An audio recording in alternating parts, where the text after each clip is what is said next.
Hey everybody, Chaz Molder, Columbia Mayor here, coming to you now for virtual town hall number 5. And we've really enjoyed bringing these virtual town halls to you over the last several weeks. If you'll recall, it started with virtual town hall number 1, where we met with Alan Watson and Dr. Goldsmith at Murray Regional Medical Center. Then in virtual town hall number 2, we met with City Manager Tony Massey and our Chiefs of Police and Fire. And then after that, we met with Mac Reagan for number 3, our Parks and Recreation Director. And then last week, we heard from Kelly Murphy and J.C. Bomar regarding some tourism and some marketing updates for the city of Columbia, and would encourage you to go back and view those videos if you haven't already, because really it's a good opportunity to learn a little bit more about the city of Columbia and the city of Columbia government. As you know, one of the reasons that we've been hosting these virtual town halls during this crisis is to promote transparency so that you know what is going on in the city of Columbia. Also to promote continuity so that you know that your city government continues to work even in a moment of crisis, but also to provide you some information about what's going on in the city of Columbia, and particularly at City Hall and in the government of the city. Today, I'm very excited to have 2 special guests with us for virtual town hall number 5. Jeff DeWire, our Public Works Director, and Donnie Boshers, our Director of the Wastewater Department. As you all know, these 2 departments are very important to the overall functioning of city government. Sometimes they don't stay in the limelight as much as others, but that's because they don't seek the limelight, and generally no news is good news for these departments. But they do a lot of hard work. They've got a lot of good, dedicated employees working in their department, and I'm excited today that we're going to get to highlight these 2 departments because they're very important to our city and to you as a resident of the city of Columbia. So Jeff DeWire, we'll start with you, our Public Works Director. Jeff's been on the job as the director of the department for a little over a year now. Jeff, talk a little bit about the Public Works Department. It's, of course, a broad name because it's a broad department in terms of the scope. So for those who are listening at home that might not know exactly what Public Works Department is, give it to us in your own words.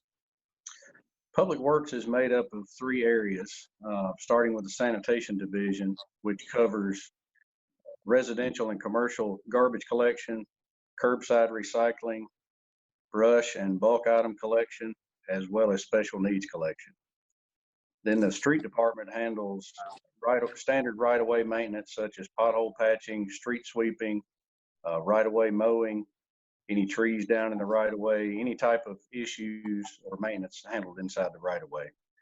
Also in the Street Department is our Traffic Department, which handles traffic signal maintenance as well as street signage and striping. Then there's our Fleet Maintenance Division, which maintains about 400 pieces of city-owned equipment. So as you can see, a lot of scope, or a broad scope, for the Public Works Department. And it's one of those things, Jeff, where y'all don't have the ability to just stop work during a crisis, because people continue to have the need for their trash to be taken, or for brush items to be picked up, or for various street items to be performed as well. Speaking of recycling, however, discuss what, if any, changes have been seen in the recycling division. Well, during this time, our partner over in Marshall County Solid Waste, is not able to accept any recyclable material at this time due to the fact that they utilize inmate labor. And during this time, that inmate labor is not available to them. So they have had to discontinue their processing. Thus, we have discontinued our curbside recycling collection for the time being. We're expecting at any time a call from them to let us know to bring the material, and we will begin collecting that as soon as that takes place. Of course, in the meantime, if individuals in the city want to continue recycling, there is the recycling bins just behind Foodland off of, I guess that'd be West 8th Street, to take recycling until it comes back online for the city. So thanks for that update, Jeff. Donnie, I'm going to go now to you and your department. Donnie Boshers has been on the job for about 6 months now. and is the director of Columbia's Wastewater Department. And I'm going to give you the opportunity, like I did Jeff, to just sort of define what the Wastewater Department is and what it does. All right, thank you, Mayor Molder. The Wastewater Department for the City of Columbia consists of basically two different divisions. First is what we call the Collections Division, which is out into the city. It consists of about 317 miles of gravity and force main sewer lines. Along with that, we have 25 pump stations that bring the material from the homes and businesses to us here at the treatment plant, which the Operations Department is the second part of our department. And that consists of the wastewater treatment plant here. We're licensed through and permitted through the state of Tennessee. We have a 14 million gallon a day plant. It's staffed 24 hours a day, 7 days a week, 365 days a year. So it's a nonstop operation. And also with our collections department that's out in the city, it's staffed Monday through Friday, but we have an emergency on call 24 hours a day, 7 days a week, 365 days a year. So any problem that occurs out in the city with any sewage emergency or whatever, we have guys ready and on call to take care of that. Much like our police and fire departments, who are always on call. Both of these departments, Public Works and Wastewater Department, are departments that also are on call 24/7 as the situation may arise. Donnie, how many employees do you have under the Wastewater Department? We have around 50 budgeted positions. Right now, we're probably at about 44, 45 people. And for those who might not know, where is the wastewater facility for the city of Columbia? The facility itself is located, the treatment plant is located at 1244 Treatment Plant Road, which is off of the old Williamsport Pike. A lot of people don't know that that you've got a very sort of a massive operation out there, just a few miles down the road from downtown Columbia. Jeff, let me go to you now regarding the number of employees in your department, and also where is the Public Works Department located for those who don't know? Well, we currently have 70 employees within the department, and we are located out on Santa Fe Pike, just across from the end of North James Campbell at the North James Campbell Santa Fe Pike intersection. Also, a very impressive operation when you drive by the Public Works Department, with the amount of just activity that they have, and trucks coming in and out, and sanitation trucks and that sort of thing. So both of these facilities, if you ever have the opportunity to take a tour or a visit, are very impressive to see in action. Jeff, I'll stick with you. Obviously, this current crisis that we're in, and hopefully starting to see some light at the end of the tunnel here locally, has required really all of us in city government to modify, how we're operating, to change schedules, to figure out how to maintain the safe practices that CDC requires. But as we mentioned at the top, much like Donnie's department, Public Works Department, it had to keep going. It couldn't just stop. It couldn't just stay at home because there are essential services that both of these departments provide. Can you speak to sort of how you had to modify services or internally make modifications, and are you starting to see some of those modifications be able to return to normal? Yes, for a short period of time, we tried to modify our work schedules and basically alternate and reduce our staff. A portion of our sanitation staff, we were not able to do that. I'm very proud to say that those gentlemen came in and worked day in and day out without any complaints, and completed quite a monumental task of collecting all the garbage and additional items that folks have been putting at the curbside lately due to everyone being at home and not at work. I guess they have plenty of time on their hands to take care of the yard and clean out the attic or the garage. But for the most part, we have basically, we're logging all payroll outdoors. We're not requiring that everyone come into the break room and touch a time clock day in and day out like we typically would. We're providing any and all protective gear that we can provide: face shields, masks, any type of gloves, and so on. We're also trying to reduce number of people in a single vehicle. It's not possible for us to provide a vehicle for each and every person, but we try to minimize great number of folks being in the same area at one time. And Donnie, what about your department? I know y'all have also had to do some modifications just to try to maintain best practices in keeping with some of the guidelines that we're seeing. What have y'all done, and are you seeing some return to normalcy as well in your department? Yeah, Chaz, I got a memo when this started.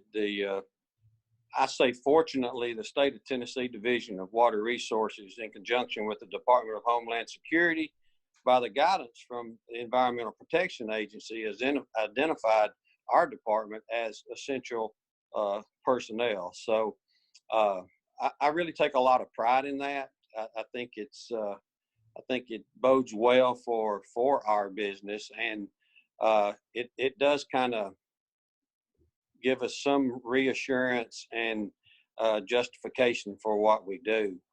And our guys have done a tremendous job, and we've adopted some of the same things that Public Works has, as far as not having the guys congregate together in a common area to clock in and out of work. We've been handling that in our office space itself.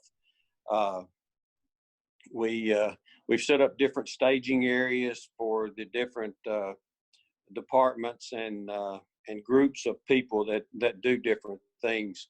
Our maintenance department handles the 25 pump stations that I mentioned earlier. So we have areas for them. We have areas for our plant operators. We have areas that our collection guys stage out of. We have all the mask, the gloves. Of course, it's some of this is not really new to us, just because of what we handle every day. Although we haven't been working with this coronavirus and COVID-19, but things that we work with every day, it's kind of, I don't want to say second nature to us, but we understand what's expected of us, and we try to understand and appreciate and have respect for what we work with every day. But still, during this time, with the social distancing recommendation, we have set up some different areas, try to keep several guys from riding in the trucks. And we've been wiping down and disinfecting the plant and the common areas on a daily basis also. Well, there's no question, Donnie, that really both of your departments, Jeff, are essential. No matter what the crisis is, whether it be a medical pandemic or whether it be weather related, we expect that our garbage continues to get picked up, and that our toilets continue to flush, and that our brush is picked up timely and regularly. And that's why I think it's so important that your two departments are highlighted today, because y'all might not always get the credit that you deserve, but you're always doing the hard work, and the employees that you have, Donnie and Jeff, that y'all supervise are really some heroes in their own right. And I try to highlight them as much as possible, because they're doing the hard work on a daily basis, whether or not there's a crisis or not. And I know that everybody in Columbia really appreciates it. Jeff, if someone wanted to find out more information about Public Works Department, I'm assuming that they can visit columbiatn.com and find out more regarding pickup schedules, or if they want to get on the wait list for a recycle container when that process resumes. What about calling the office? Can they give you a call? And if so, what's that number? Absolutely. That number is 931-388-8650. And we also will respond to emails through the website, through the city website as well. So, or they can just drop by and visit in person. We plan to open the front office to the general public on Monday, the 4th, and plan to get back to hopefully as close to normal as possible at that time. And of course, that ColumbiaTN.com website also includes the schedule for trash and brush pickup as well. So if somebody's new to town watching this, that'd probably be a good front door for them to visit to sort of have an opportunity to learn a little bit more. Donnie, I know that we can find out more about your department as well on ColumbiaTN.com. What about your phone number and how else to communicate with folks out at Wastewater? Yeah, Mayor Molder, our phone number is 931-560-1001. I really like the idea of the city website, ColumbiaTN.com. It gives all the information there, where we're located, emergency numbers to call if you have a problem. And we also, if you follow that link on Wastewater, there's a section in there that I like to try to mention every time I get the opportunity. And that's things that we really don't like being flushed and gone down into the drain. And the one thing I like to mention every time, the bane of our existence, are these flushable, I call them non-flushable wipes, because although you can flush them, it's really, really not recommended and really thought poorly from our perspective. Not only does it bother the pump stations out in the city, cause if one gets caught, it's just a snowball effect. It continues to cause trouble and wreak havoc all the way to the treatment plant. And so that's one good thing. And there's some other things mentioned on the website that it's really, really a good tool to use to familiarize yourself with sometimes things that you either take for granted or doesn't think about. And I appreciate you taking the time to do this. And also we encourage people to visit us also. We have a couple of school teachers that every year they bring their students out here, and we provide them with a neat little tour. And I'll tell you, I don't know what the common layman thinks about the wastewater treatment, but I have never taken anyone through the plant here that wasn't surprised and a little better educated than when they went in. It's just not at all what you think it would be. Well, I totally agree, Donnie. I'll say last year, two of my highlights for 2019 was, number one, riding around in a sanitation truck with one of Jeff's finest, and then also getting a tour of the wastewater department and just understanding the true science that goes into the wastewater department and how that process works is definitely enlightening. I'm glad you mentioned, Donnie, the being sort of watchful for what you flush, because as Jeff mentioned, right now, when a lot of us are spending more time at home and cleaning out the attic and creating more garbage for our sanitation crew to have to deal with. Similarly, we're using these wipes a lot more to wipe down surfaces and to make sure we're sort of adhering to some of these cleanliness guidelines that the CDC has required. So while we may be using more of the Clorox and Lysol wipes, I think the point taken today is make sure you don't flush those wipes, because that could create problems downstream to the wastewater department. So very good point there. And also to Jeff's point about additional trash, just be patient as more volume of trash is created. Sometimes that takes a little bit longer. And I know our public is very patient and understanding, especially during this time. What about, just in closing, if someone wanted to make a donation to your department, whether it be bring some food or provide some PPE type of equipment so that y'all can continue to maintain your safe practices, what's the best way to do that? Jeff, I'll start with you. Call out to the department. Just give us a call at 388-8650, and we can schedule a time for you to come in and make that transition. But the more the better, as far as PPE or otherwise. What about you, Donnie? Give them a call. Yeah, just give us a call, 931-560-1001. And we have a commons area out when you come in through the door. We're able to maintain social distancing with the people here in the office. We have a counter with an opening in it, plexiglass wall with an opening in it, and a counter there that we're able to accept. I'll say PPE, but we'll take chocolate chip cookies too. Not that they're my favorite or anything, but we'd be happy to see you guys. We don't see many people, but we welcome the ones that we do. Well, you heard it here. Wastewater Department accepts chocolate chip cookies, and Public Works had no comment regarding food, so we'll leave that there. Jeff, Donnie, I appreciate both of you for what y'all do on a daily basis, and appreciate your staffs for what they do, keeping our city running smoothly, no matter the crisis or not. As I mentioned earlier, we know that our trash continues to get picked up, our streets continue to be maintained, and our toilets continue to flush. And those are all things that sometimes we could take for granted, especially during a crisis that we're in. And so just kudos to both of you gentlemen and your departments for what y'all are doing and continue to do. And knowing that all of us should be very fortunate to have such fine departments and department heads and staffs that y'all oversee. So thanks for all of you for tuning in today to Virtual Town Hall number 5. As I indicated, if you want to go and watch previous town halls, just go to the City of Columbia Facebook or Twitter site, and you can catch up on virtual town halls 1 through 4. We are looking forward to reopening City Hall on May the 4th to the public, and so we would let you know that May the 4th will be the reopen date, and it sounds like the same is true for both of these departments as well, in terms of if you need to visit their facility or location for any reason. So for Jeff Dwyer and Donnie Boshers, I'm Chaz Molder, Mayor of the City of Columbia, saying thank you, and we'll look forward to seeing you at the next virtual town hall. Thanks so much.